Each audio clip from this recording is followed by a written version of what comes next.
600 ಕೋಟಿ ಮುಸ್ಲಿಂ ಅಭಿವೃದ್ಧಿಗೋಸ್ಕರ ತೆಗೆದಿಟ್ಟಿದ್ದು ಇದೇ ಭಾಗ ಇದು.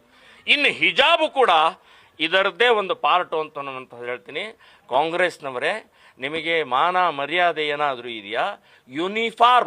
ಯೂನಿಫಾರ್ಮ್ ಸಮವಸ್ತ್ರ ಅಂತಂದ್ರೆ ಸಮಾನತೆ, ಏಕತೆ.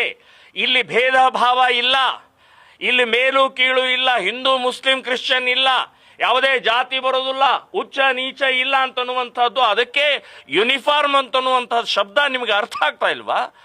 ಸಮಾನತೆ ಅನ್ನುವಂಥದ್ದು ಗೊತ್ತಾಗ್ತಾ ಇಲ್ವಾ? ನೀವು ವಿಷ ಬೀಜ ಬಿತ್ತಾ ಇದ್ರಿ.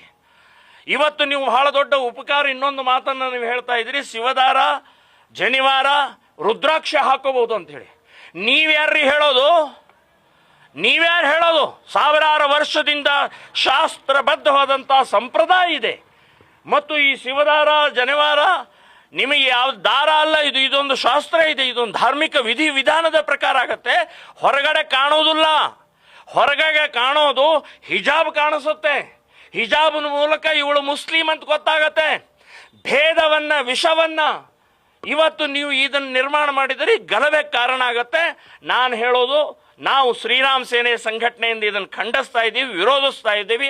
ಅಷ್ಟೇ ಅಲ್ಲ, ಜೂನ್ 1ನೇ ತಾರೀಕು ಎಲ್ಲ ಶಾಲಾ ಕಾಲೇಜುಗಳ ಪ್ರಾರಂಭ ಆಗುವಂಥ ದಿನ ನಾವು ಕೇಸರಿ ಶಾಲನ್ನು ಹಂಚುವಂಥ ನಿರ್ಧಾರವನ್ನು ಮಾಡಿದ್ದೀವಿ ನಾವು.